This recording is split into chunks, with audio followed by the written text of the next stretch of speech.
ও জান, তোমাক যে কালি ইণ্টাৰভিউ ল'বা আছিলে, তোমাৰ লাজ লগা নাই? তোমাৰ এইটো ভাইৰেল হৈ গৈছে ফেচবুকত, গম পোৱা না? ভাইৰেল হৈ গৈছে। কি কেনেকৈ ভাইৰেল হ'লো মই? ইণ্টাৰভিউত দেখোন আকৌ বেয়া কথা কয় না মই, কেনেকৈ ভাইৰেল হ'লো? বেয়া কথা কোৱা নাই, মনত নাই হ'বা এতিয়া তোমাক ৰিপৰ্টাৰটো সুধিলাক, তোমাক ক'ৰবাত চিনাকি লাগিছে, তেতিয়া তুমি যে ক'লা মই ইনষ্টাগ্ৰামত ৰিল বনাওঁ, তেতিয়া ৰিপৰ্টাৰে ক'লা ইনষ্টাগ্ৰামত ভাইৰেল কেইজনী, তেতিয়া তুমি যে ৰিপৰ্টাৰক খেদি গ'লা। ৰিপৰ্টাৰক আৰু কোনোবা ছাত্ৰী এজনে খেদি যায় নেকি? সেইকাৰণে তুমি ভাইৰেল হৈছ। কি কোৱা, মই ভাইৰেল হৈছোঁ? ভাইৰেল হয় মই ভালে পাইছোঁ, কিয় জানো না? কিয় ভাইৰেল হয়? তুমি ভাল হৈছা মানে ভাইৰেল হ'লে লাজ লাগে।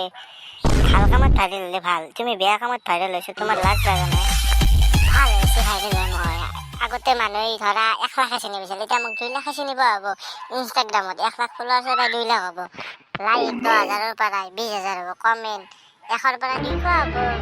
মই পপুলাৰ হৈ যাম আৰু ভাল হৈছে।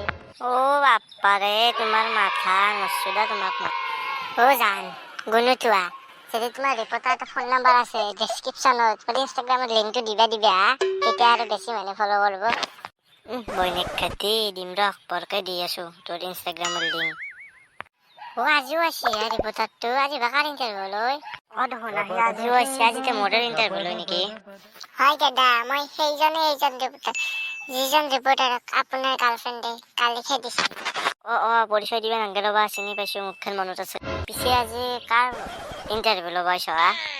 আজি ইণ্টাৰভিউ ৰিলছ বনোৱা গাৰ্লফ্ৰেণ্ডৰ বয়ফ্ৰেণ্ডক ল'ব আহিছোঁ। দাদা সোধা।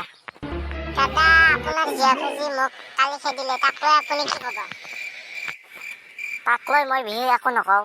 তাইতো আপোনাক খেদা দূৰৰ কথা, আপুনি ৰিপৰ্টাৰ, তাই মোকেই খেদে ঘৰত গ'লে। তাই একলা পাগলা কুত্তা উঠছি, তাই একেদিন পাগলা কুত্তা উঠবে, পৰীক্ষা না ভাউজত হ'ব, গতিকে আপুনি একো নকব তাইক। ছেকেণ্ড কুৱেশ্যন, আপোনাৰ গাৰ্লফ্ৰেণ্ডে বাৰু ইনষ্টাগ্ৰাম বহুত চলাই নেকি, বহুত ৰিলছ বনাই নেকি?